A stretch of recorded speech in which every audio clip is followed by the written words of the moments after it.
Hey, welcome back to StoryDads. This week we're going to talk about Robin Hood. We're also going to talk about how it is influenced by and helped influence our comic book, which is about Robin Goodfellow, the original legend of Puck from Midsummer Night's Dream. And we've got my good friend Dan Friedman on, who's going to be our guest. He's the co-writer of this book, and I'm illustrating. And then my daughter makes a little guest appearance. So say hi to Freya, and we hope you enjoy.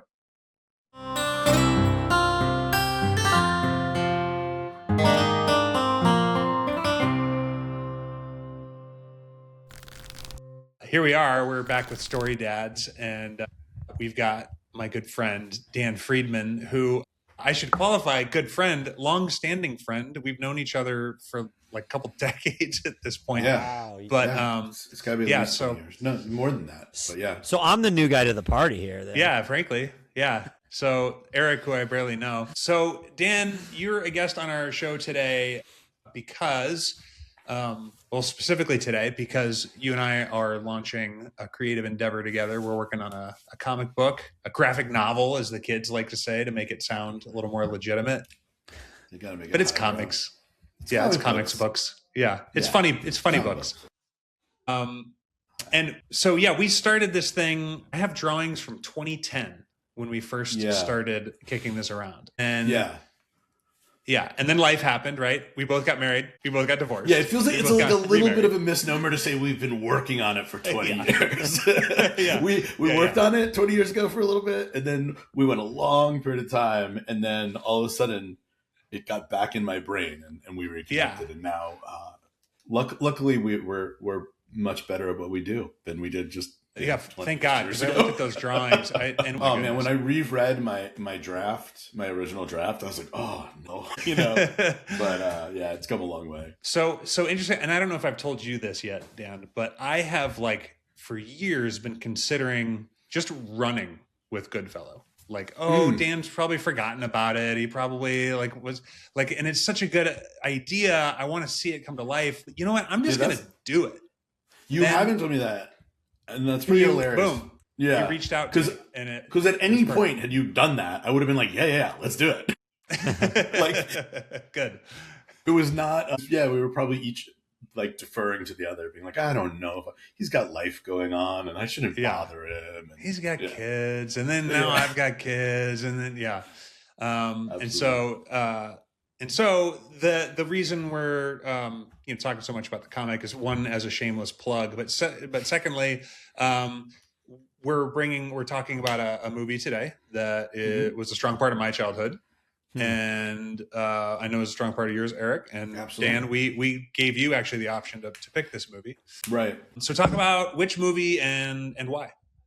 Sure. So the movie is Robin Hood, and there's so many reasons why. But I'll do a huge preview and then we'll come back. But just to say that, there is as we get to it, a direct correlation to Robin Hood and that story and myth and the comic we're working on. But we'll get there when we get there. But Robin Hood has always appealed to me for a few reasons. One, this will be a repeated theme as I talk, but my favorite characters, my favorite cultural archetypes in literature and films and songs, whatever, are trickster archetypes, right? And Robin Hood is a main example of the trickster. So the tricksters are they're often disguised, and we got a lot of disguises in this movie. Yeah. They are between moralities. They usually are outside the law, trying to do good, but also at odds with sort of traditional structures of law. They are wisecracking and cunning and ambiguous, and also often a little bit immature and sort of stuck in Arrested Development. And so the Robin Hood myth is very much like this. The movie is very much like this. And sort of the protagonist of the comic we're working on, Robin Goodfellow or Puck, is very much like this. And actually there's relatively decent evidence that the myth of Robin Goodfellow is the origin of the myth of Robin Hood. So that's that connection. But then the other reason I wanted to do this movie is, and this is, as the kids say, it's a vibe. It is just a fun watch in an era of Disney that you really can't say that much. It is kind of a low period for Disney. And I think we'll get into that historically. I think it's really interesting. But this movie is it's light. It's whimsical. Yeah. You're not scared. There's no like the villains are comic. They're not scary. The color palette, the like energy. It's just a fun, whippy hour and 28, vibe. Yeah. And sorry, go ahead, Eric. Go. No, I was gonna say it felt very episodic when I watched it. Micah, it was like one of our first episodes we did was on the Jungle Book, and it's got that same kind of pacing where it's just like it feels like each scene is like a short 10-minute episode of a TV show, and then they just kind of string together, and there's kind of an arc to it, but it's like the adventures of these characters that just kind of go through. And so, like you said, Dan, it's kind of just a fun whimsical hang for like an hour and a half to just kind of go through, and there's some slapstick stuff and some trickster stuff. There's more of a story in this than it felt like was in the Jungle Book, but definitely, right in that. It's funny you mentioned the Jungle Book because this very purposefully was a lot of recreating of the Jungle Book. That the origin of this film, I mean, we literally have Baloo basically all over again. Yeah, right? Well, the like Xerox era stuff that. It's also the same actor. Yeah, Phil Harris. Yeah. So and the same character models, and then actually, if you look really carefully, when you're watching the Jungle Book, and you've got the Brigade of Elephants, and one of them trumpets, and he like grabs it, and like the exact same cells are used. Well, and you've got and then Baloo dancing when they're doing the of course, and floating in the river, King song. And also but it's the more comic version of the sort of scarier elements. Yeah. Right. So you've got, the prince, which would be the tiger or the lion in this, but he's like, it's the threat is completely pulled away. Right. He's sucking his thumb and asking for mommy. The hypnotic snake. They even redo the hypnotizing snake thing. But instead of it played to be scary, it's played for just laughs. Yeah. Even it's Prince John, he's the lion, but he's totally inept. He's got no mane. I like that we did that with the character design. He's just totally inept. Yeah. So and Jungle Book is one of my favorite of that era. So it makes sense that this would appeal as well. Yeah, for sure. It was formational for me as well, like because we're all kind of strung along in somewhat stratified ages here, but I think we all probably had this on VHS and and wore this sucker out. Well, and I'm 50, and that means I was a teenager when The Little Mermaid comes out, right? So if you look at that era of Disney, this is kind of all I got. I mean, this was like, in my age, this was the defining movie. The only things, so this is the other big thing I wanted to put out there, and I don't think this will be controversial, but this is basically the best Disney animated film in an almost 2-decade run. Because if you go from 70 to 88, the only ones you could even really put up there are The Rescuers, which I think is pretty good. Black Cauldron, which has certain appeals, but I think this is the standout. Great Mouse movie. Detectives, a hidden gem. Great Mouse Detectives, solid, but no one remembers it. That's what I mean. There's good, but this is like that. So if you're of a certain age, like this was my youth Disney movie, and it's so 70s. Actually, that was the other thing I was thinking about. Like, it's got this very it's like the unique little like moment in U.S. history where we were like, everything's pretty good, guys. It's kind of fun and like let's enjoy ourselves. And it doesn't feel, there is. It's funny because I'm so often talking about our comic. I'm so often drawn to like epic, big scale things. This is a very small. Like kind of low stakes film, but it's just the whimsy is so earnestly whimsical, if that makes sense. It's so much fun to hang with. It all it's England, and I would give me a moment and I'll launch into like universal archetypes around this, but England is like the world in this movie essentially. Right. And then and also vaguely like southern US, but go on. Yeah, exactly. Because there's some weird that's what Disney was doing. College football game sequence and like some southern accents that kind of find their way in there. But that's what Disney was doing, especially during this era, was they're just like whatever the modern sensibilities were around whatever time they made this, and we just stick that into whatever like Arabian Nights or ancient England or pick your setting. Like we're gonna do that. Yeah, but.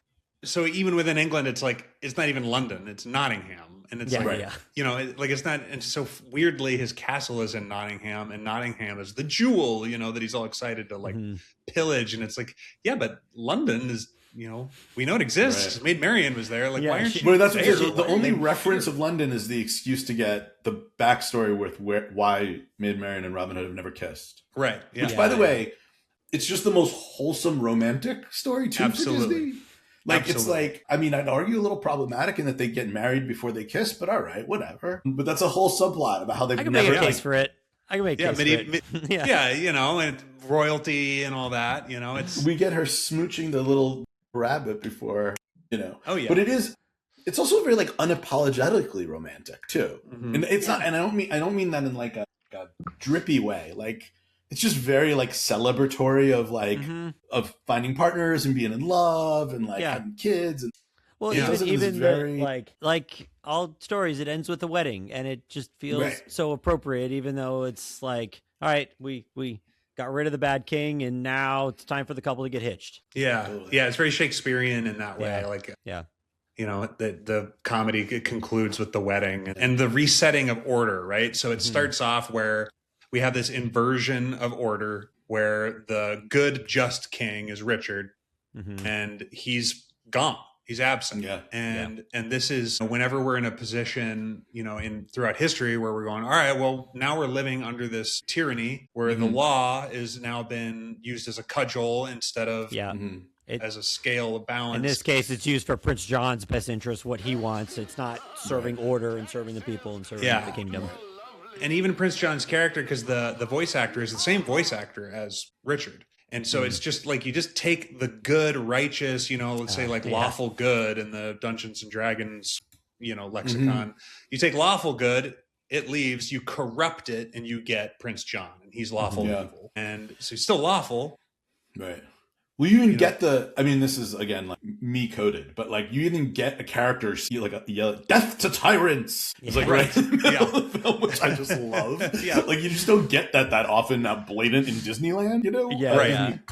From the 7-year-old in the movie. Who's, right. Yeah. We're all cheering along with him. Yeah. But so then that sets the stage for this character that is also interested in inverting order, which is that trickster thing. And yeah, and I don't not interested in it.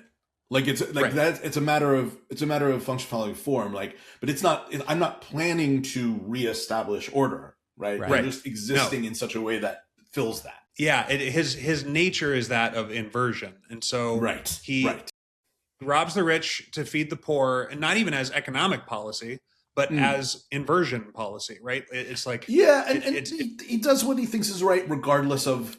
Yeah, regardless. if it's within the rules or not, that doesn't matter to him. That is an irrelevant thing, you know. And so I love in the first scene, he does what Bugs Bunny does, who's also a famous trickster. He disguises as a woman fortune teller, right? And like Bugs was always in drag, and again, it's not about drag; it's just about inversion. It's about like just taking the order and flipping it on its head. Well, and also that trickster thing is so baked in, like so I always say like, oh, I love tricksters. Like the first trickster, and I think people don't always think of it this way, but like Spider-Man is my first love as a kid, right? Spider-Man is an amazing trickster character in that he's, you know, kind of our stumbly bumbly Peter Parker. The second he puts on his mask, he's wisecracking, he's taking on obstacles, whatever, but the cops are after him, right? He's outside the law, he's the vigilante, but I'm just trying to do some good stuff, whatever. And he's just doing what he thinks is right, you know? And so that disguising to deliver it in Robin Goodfellow, Puck, like one of the things when I was researching it for the comic, my favorite story is he would show up, you know, in some human disguise to like little old women in their huts or whatever. And if they offered him a cup of milk, he would then clean their apartment or their home. That was the trick he played. He would just clean their home, right? It's the same creature that often, if he saw something he didn't like a certain acting a certain way, would disguise himself as a lamp and lead horseback riders off cliffs to their death. So I'll clean your house for a glass of milk, or if I don't think you're good, I'm going to lead you, right? So you might die. I'm doing what I think's right. Yeah. Whether I don't really care. And is there some sort of pattern in Trickster protagonist stories where they're also paired up with someone who's more of the like, I don't know, ground, like not so chaotic. Yeah. I know Little John's not exactly that, but it feels like there's some counterbalance to them that I feel like you often see. That's an interesting question, because as I'm flipping through the archetypes in my head, I want to say no. And yet that's exactly what we've done with Goodfellow. Right. Like with the comic, the first order of business that Puck does is tracks down his best friend that he hasn't seen in centuries. Like that's where our story begins. Yeah. And who maybe, is I don't know, that maybe that's foil. Like he is that yeah, steady and grounding. Yeah. Yeah. So it is interesting. Now maybe it's the Robin Hood movies impacting me. I don't know. Yeah. But also the four like humors and the four archetypes, like from Myers-Briggs and like the Fantastic Four, and like whenever you see like these groups, these teams come together, there's always foils to every temperament type. And so you know, if the trickster is more sanguine, then you need like the choleric to kind of it certainly works. It certainly works. I don't even think how Robin Hood ends up with like someone like Maid Marian, who is a maiden, she's of the state, and so like there's the proper the proper partner for a trickster like Robin Hood is he needs a woman who's a little bit more grounded and even keeled, so they're like their world is not just all chaos. You know, read into it like we do. Yeah, no. The other thing you'd mentioned and talking about it opening, there actually is a scene right before the time where he dresses up as the fortune teller, right? Which is that scene where they disappear into the water. And then I think it's such a perfect setup. Little John and Robin are up in the tree limbs post just escaping the arrows, and like an arrow's through his hat, and he's so dismissive of it, like, I'm fine, no big deal, no close call. There's no even sense of the danger being imminent to him, right? And Little John literally says, Robin, are we the good guys or the bad guys? Which is the like trickster question. Like we open with that. You know what I mean? And I and I think what it, you know, again going to universal archetypes, the battle is between like, you know, man's law and what used to be called like the natural law or like God's law, you know, that like there's this idea of like, well, there's the state and there's society and there's rules, but then there's this sense of like a higher ethic or morality, which is ethereal. And so you can only kind of attain to it, and you can sense, you know, and Robin and all the people of Nottingham can sense when things are out of whack. And that, you know, in this movie, ultimately it's, I think the natural law is sort of embodied in the Shire with the church in the middle and Friar Tuck. Even his character model is a mirror to the sheriffs. And so, you know, in the movie, not to jump ahead in the plot, but hopefully no spoilers, like it's, you know, a 50-year-old movie. I think we're okay. When the sheriff and the prince overplay their hand and they finally go, you know what, we're just going to usurp the place of ethic and morals, and like we're gonna go in and we're gonna like purge Friar Tuck. That becomes like the linchpin where it's like, okay, well now you've gone way too far. Right. So now we have to actually burn this thing down. Well, and I mean also just trying to, let me see if I can land this plane. I think that all your, you know, you said spoiler or whatever. You can't really, you can tell somebody exactly what happens in this movie. It kind of doesn't change the experience of watching it all. It's all very predictable. There's nothing. There's really not even surprises, right? It's no major plot twists that come. It's all about the style and the vibe than it is. But the theme, the good is covered in all sorts of different, right? So the good is you've got the spiritual with the Friar Tuck, and it's pretty, you know, it's as ambiguous of a religious figure as you can. All you know is he's trying to keep the poor fed in the community. All you know, and help the smith out with his broken leg, and the mom who's just trying to give her last little thing to her kid, or the, you know, so there's inherent classist elements to it, but the good is broadly, you know, humbleness and community, regardless of what sort of character background. That's the unifying thing, and they all collectively understand without it needing to be discussed that we're all on the same page, right? And so, you know, the big prison escape scene, which is the closest thing there is to like a peril moment, right? You know, it's so obvious that they're all there to help each other out, that they're all gonna find ways, and somebody's just picking up the little kids and just getting them past the blade that's coming down then, and just jumping out and it's the whole team, and that. Well, and right before that, right? So there's the stork and I've got all kinds of archetypal symbolism that I think is all wrapped up in there. But that sequence with the archery contest, and so he disguises himself in order to go into the sway of the evil king's area to draw his bride out, right? So there's all kinds of like biblical illusions in there. But so at the end of that battle, the chicken tells him love conquers all. Like, it's like, we just beat you. And then she doesn't, it's not a secret. She just says, hey, love conquers all, and then splits. And so in that moment, John could have gone, oh my goodness, you're so right. Like, all I have to do is just lay off a little bit and we can restore order. And then maybe I can be a part of your community, because they want to sing about him, for crying out loud. Like, you're invited. And so instead he doubles down on his tyranny. So when faced with love conquers all, he goes, no, I'm going to have all your money. I'm going to have you in prison, and I'm still going to be miserable. Well, it shows how he's totally tanking the kingdom, is because the second he triples taxes, everyone's in jail because no one can pay it. Right. So no one's paying taxes. And also that is the only metric he's got. There's no other ambition. It's not like at no point he's like, and then I will conquer the next whatever, or then I will. It's just fill the coffer, fill the coffer, fill the coffer. Yeah. And so it is. I mean, well, which he equates with power, right? Because in his opening monologue, he's like, "I want power," and like that's all he. But then, what is power? He doesn't even know. He doesn't even know. He's so immature and like useless that it just like power is people give me money and do what I tell them. Right. Yeah. And I mean, I guess it's super reductive, but it is a commerce versus love as a point of evaluation movie at its core. Right. And ultimately, it's his mom's fault, I think. Eric, you're a therapist. He's clearly babied as a child. He's got no spine of his own. All he wants is mommy. He's totally emasculated. She always picks Richard over him. She always picks Richard. He's an even more emasculated, impotent version of.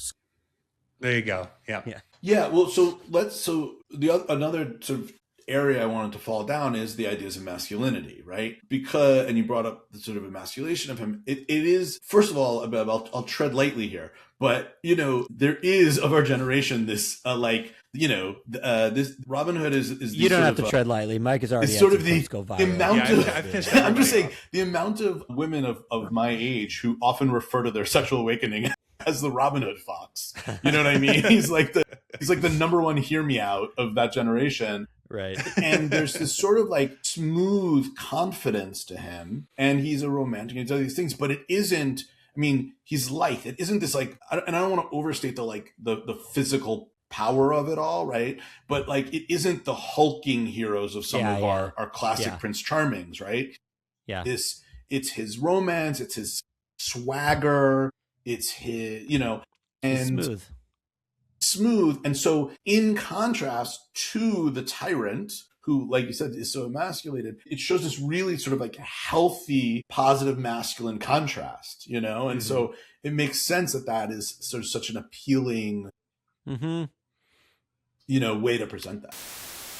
Hey, we hope you're enjoying this episode. I want to invite you to check out my Kickstarter with Dan Friedman for Goodfellow, issue number 1. As of right now, we're almost halfway funded. We've got most of the month left. We would love to have you involved and to help us kick this thing off. We've got issue 1 mostly done, and really excited to get it out into your hands. So join us there. All right. The link will be in the comments. Thanks. Yeah, he's not a Boy Scout. He's not just like Mr. I'm gonna be good. He's smooth, a little flirting with danger, and he's a good bad boy. He's a good bad boy, exactly. Yeah. Well, he's the bad boy that won't kiss you till he marries you. Right. So he's exceptionally competent. He's exceptionally romantic and passionate, and he's exceptionally self-controlled. And so it's like he just sort of like maxes out all these sliders that you could max out other sliders that seem to be masculine, but they just turn into machismo. But he possesses in girls we know they're drawn to the bad boys and stuff. And I probably, because somewhere they're hoping that like, oh, this is like the bad boy that will show restraint and be good, but then they don't always. You can't always rehabilitate a bad boy. Well, inherent to the bad boy is competence, is they have the ability to get things done. Just oftentimes it's in a short-term focus, rather than like they are competent enough to and stable enough to create a long-term relationship with, like, because a lot of the bad boy thing is like they're confident enough to defend you in a fight. If we are about to throw down right now, like, you want the guy who's able to do that. But you want Robin. But if that's all that is there and they're not stable enough, then it's just chaos. That's the bad boy that can't be reformed. I think it's almost the inversion of the like the stereotype, like the whore with the heart of gold that's in all the westerns, you always, where it's like she's like the bad girl, but really she's like got this heart of gold. That was Megara and Hercules when we did that. Right. Totally. Yeah. There's also and then the flip with Marion is sorry, let me try that sentence again. You can see why he's drawn there, right? Yeah. I mean, she's not this like Robin, she's very like kind of earnest and like playful and takes it in the appropriate stride. She's like a very real person, Yeah. The way she she's interacts not naive. with the kids. She's not elite and like naive. Yeah. And interestingly, you pointed out, Eric, that she is like within the system. Like she's part of this royal, thing. She's in this establishment, but she possesses the same moral and ethic as Robin and his team that are outside of the system. And so she also represents a foil to him in that way, where she go for it. Well, where you can strike this balance where, ultimately where this movie lands is the true king returns and brings the good to the lawful good. Mm-hmm. And so to have Marion, who is good and within the establishment, and Robin, who's good and without the establishment, their marriage comes together and kind of like blurs that line where you go, oh, okay, the natural law and the human law are now kind of shaking hands, and now we're happy again. Like society... humanity is integrated and harmonious. Is she the only one within the establishment of all the characters that actually has a relationship with like the peasant class in this? And she's like the one main, like she does the dance with them during the Pox on the Phony King song. Mm-hmm. What the chicken? I don't know what the chicken. I'm trying to think. What do we name the chicken? Like her maiden, Lady Cluck, is that her name? The nurse is she'd be in Romeo and Juliet, right? Right. Yeah. She totally. Yeah. She's the nurse. She's the running back. Yeah. Well, that's what I love. I mean, I love that scene. I don't know the college football again. So 70s coded, like just Yeah. Mike, I wanted to ask you actually, because I was struck by this on this particular rewatch, is, and I mentioned it briefly earlier, but like the color palette. There's just, it's unlike a lot of Disney films in that I don't mean like Disney films are colorful, but it's sort of like bright and soft.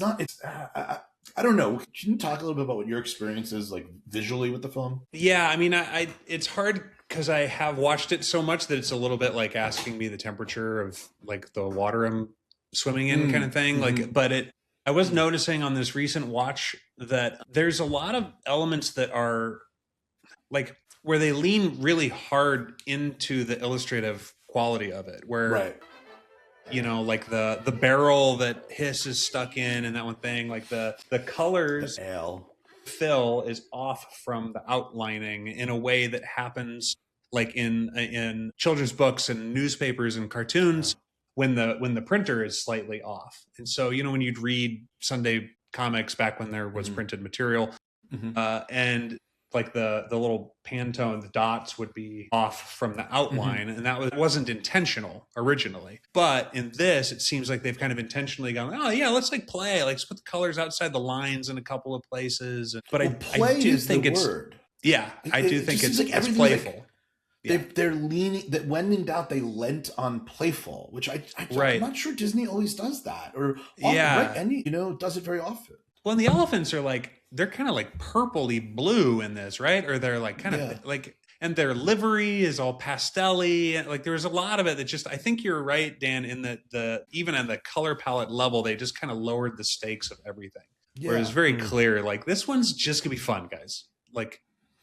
Yeah, and we've talked about this before that so many animated films now are PG or PG, and it's kind of hard to tell a compelling story and keep it an honest to God rating of G. And And this one does it, on all Well, levels. and like it's got some interesting even grown up themes, but it doesn't feel like heavy handed in that. It's just telling the story. Even when just to take it another layer there, you guys brought up like the idea of play just within the animation. The whole story is teed up at the beginning as a play. They cast all the animals as the characters in this whole thing, and they're like the fox today is playing Robin Hood, and the lion without the mane is playing Prince John, and the bear is playing Little John. Like it was fun. Yeah. And Eric, you'd said earlier that it doesn't, not that it isn't coherent, but that it just kind of feels like a lot of like kind of broken up scenes or like short little pieces. And I mean this to the episodic. Thank you. I mean this to the positive. I think connecting to that idea of play and so on, you can hop in this at any. If I pulled them all out and moved them around and changed the order, I'm not sure the story changes all that much as long as we have like the wedding at the end. The jailbreaks at the end. That's all you need. Yeah. Right. So I feel like that's part of why it's such a rewatchable hang, because it doesn't. It is committing to not asking of you anything other than have a good time with us. Yeah, and even the death and resurrection where he plummets from the kingdom that is on fire. The enemy, the usurping king, which is Satan. He's even got a serpent that hangs out with him. His realm is fire now, right? And then your savior, who has set the captives free, he plummets down. He sinks in the water. He's dead, but he's only dead for like a second and a half, right? It doesn't, and then it doesn't feel like that. Then we're back.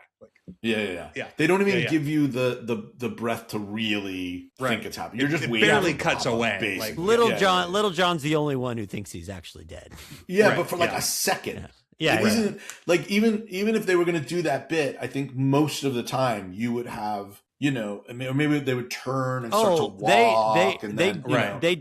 They did it in the Jungle Book when Baloo thinks Bagheera dies, and he gives him a whole eulogy. Other way. When Bagheera thinks, Bagheera eulogizes him, and it is a little bit Jungle Book, but like pull the stakes out. Jungle Book feels like threatening the whole way through. It feels. But the whole time they're like, Shere Khan's going to come eat you. Shere Khan's he's going to eat you alive. It's even in the lighthearted parts. They're just like, you can't be out here too long. He's like, it's fine. Like, so that's looming the whole time. This one, it's like, we're going to go steal some money from the prince, and Well, the difference between vultures literally like sitting over the wasteland, beetle vultures for some reason, but sitting over the wasteland waiting for carcasses versus the vultures being like the numbskull guards who are like, they just stripped out the stakes. What's sort of magical about it though, and I think this goes back to the romance of it, of why I think it really works. But what's hilarious is I would normally say you took something and you stripped out the stakes. That's going to make it worse. Doesn't feel like it. You know what I mean? Yeah. But it works, I think, because it's so earnestly romantic, because it's so life affirming and love affirming, and like that's the story it's telling. Yeah, so the community connectivity, What is it? Because like you're definitely right that like the tone of it, the stakes are stripped out. It's very playful. We're gonna hang Friar Tuck in the morning. We're having a conversation over the noose that's there. Like that, those elements are still there. At no point do you feel like we're gonna see a badger hanging from a noose here. At no point is it gonna come to fruition. No. And it is the only time the color palette changes in the whole movie. You get a little bit like a little dark episode, like a little nighttime. A little bit when they're in the stockades earlier on. There are some moments, definitely. There's the romance little sequence with Robin Hood and Marion where they're doing the fall in love in the thick. But even you go. Oh no, please. Okay. No, I was even going to say, no, I think you're right about that it isn't, I'm saying stakes. I mean the emotional weight of the stakes, not the written down stakes, right? If you write down the points, you're right. It's the same, like death is looming, fire breaks out, guy's got to jump to his, the castle's on fire, right? Right. Sharp arrows at this fox, Yeah, totally.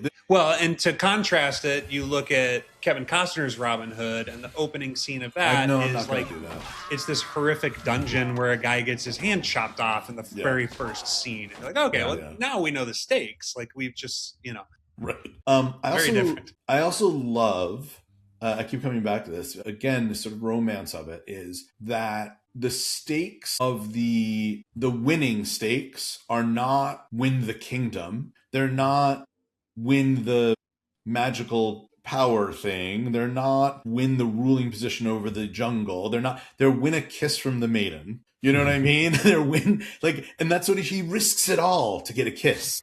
Yeah. You know? Yeah. It's just great. Yeah, Robin, you know it's a trap in order to get you. It's like, yeah, but it's a kiss from Maid Marian. Of course I'm going to show up. It's a kiss from the maiden. And it's not even about the gold arrow. Like, who cares? You know, the gold arrow's, just a kiss. Even wearing this stupid costume, just a kiss, you know?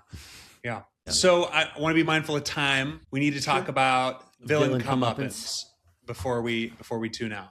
Okay. So, you know, in this one, it seems to me the villain comeuppance perfectly rhymes with the inversion idea, is that if a trickster is going to win, then they need to win by cementing this inversion. And so when you see, you know, Prince John, you know, in stocks Literally where he put everyone else, shackles and being commanded and patrolled by the people that used to be his servants, you sort of get that perfect little, the trickster, you know, the trickster doesn't want to kill you. The trickster wants to learn you something.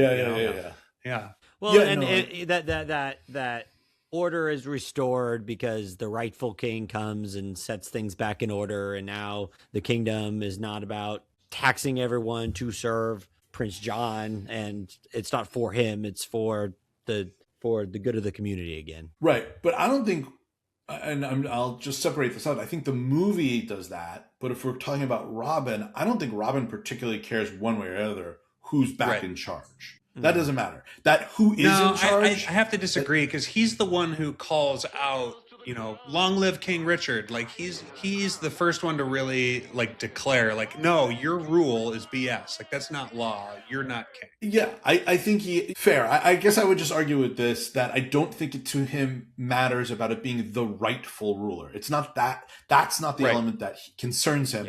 What he concerns him is that the rule is righted. Right. Yes. So I know I'm splitting hairs a little bit, but I don't think he cares about the appropriate lineage of crown or that, you know, he cares about like, are people being treated well?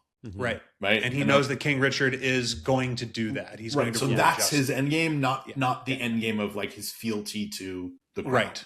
Absolutely. Yeah. He's not the lawful. Knight. Yeah.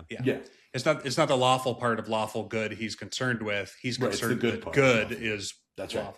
And in fact, the lawful is irrelevant to him, and it's the good part. Well, it's like secondary in the hierarchy kind of thing, you know, like and it's what allows him to sort of retire from. Well, he becomes in law, and then, you know, the gag is that he's related, but he's now within the law because the Overton window of law has shifted back more in line with this natural good that that transcends it. That's represented by Robin and Friar Tuck. Just because I like the Trickster doesn't mean Disney was trying to make a treatise on the Trickster archetype.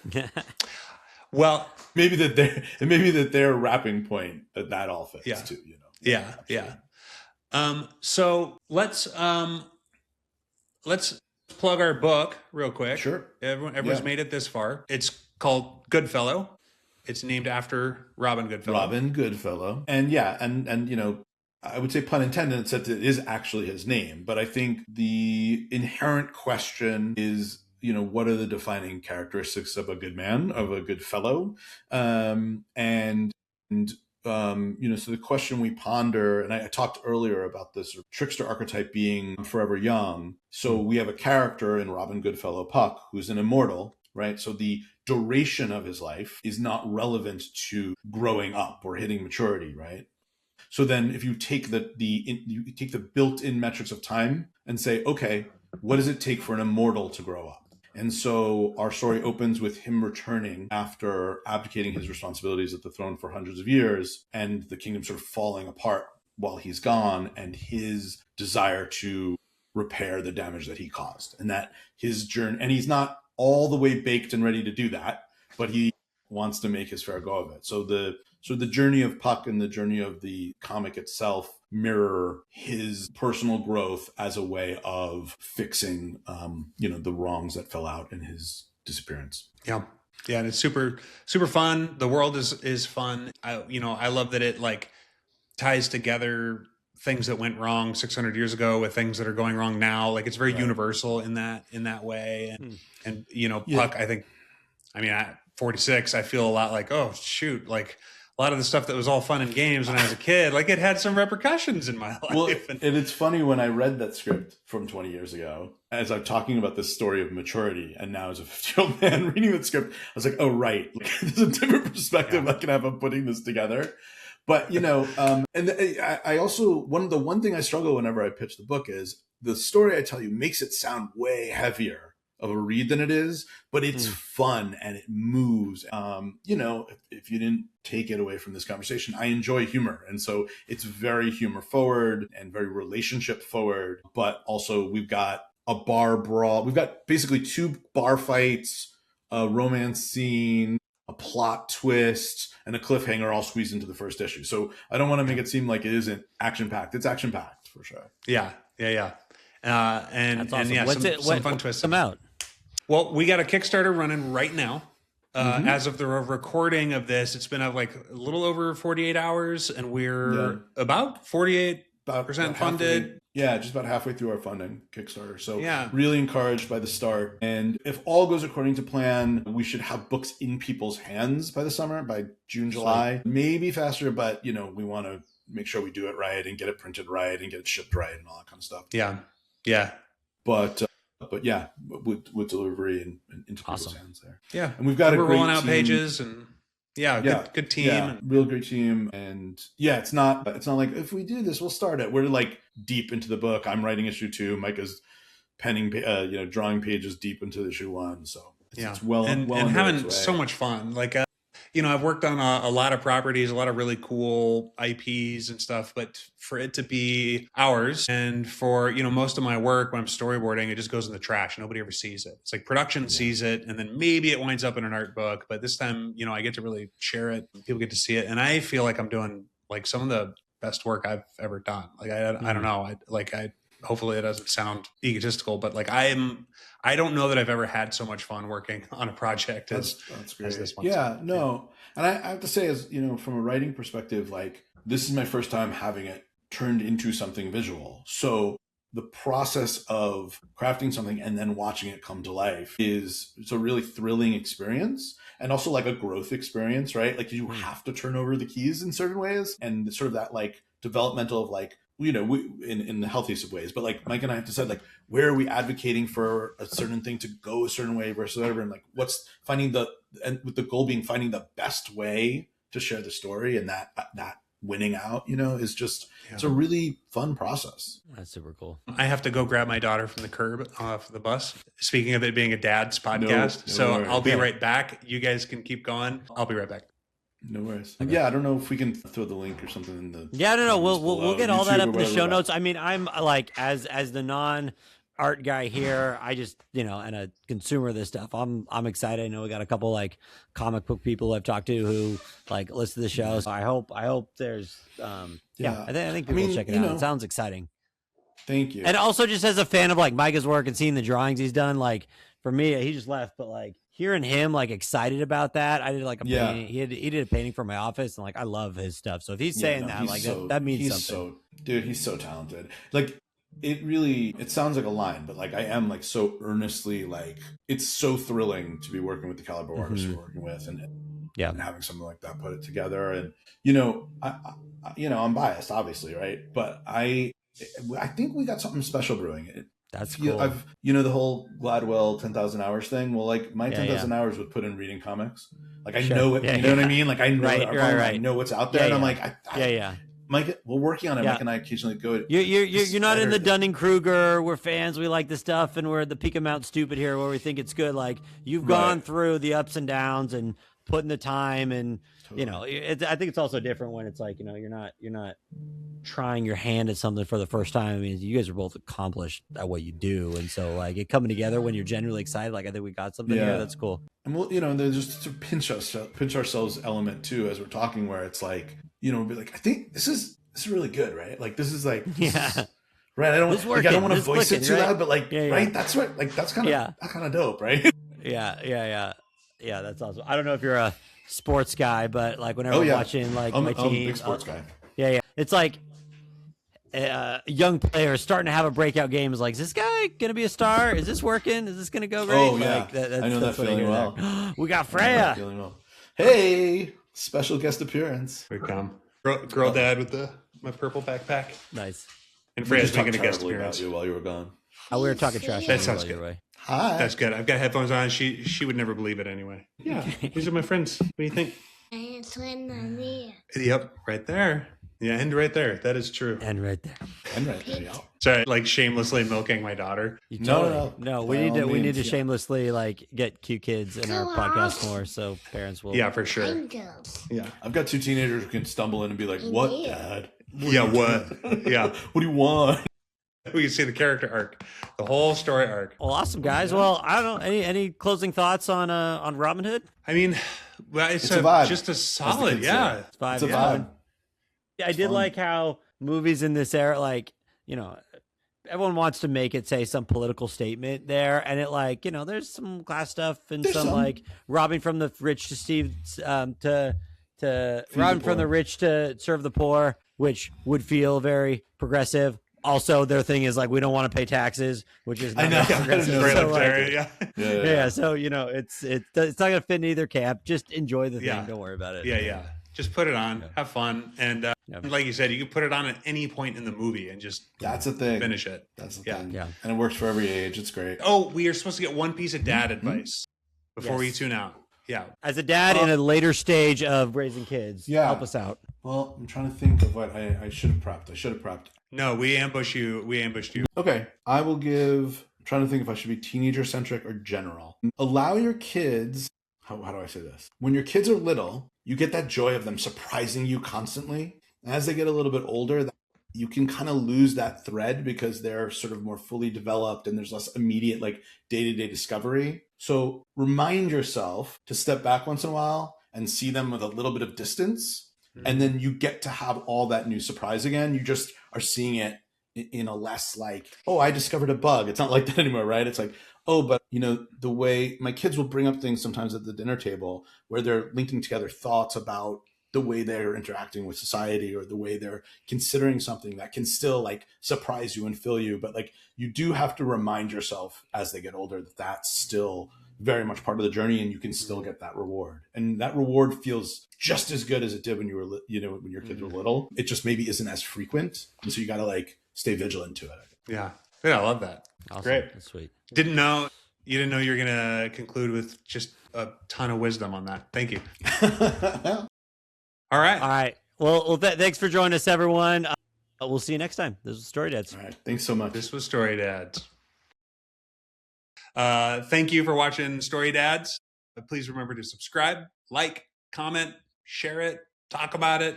Go watch Robin Hood and wear your headphones. Show them to your kids.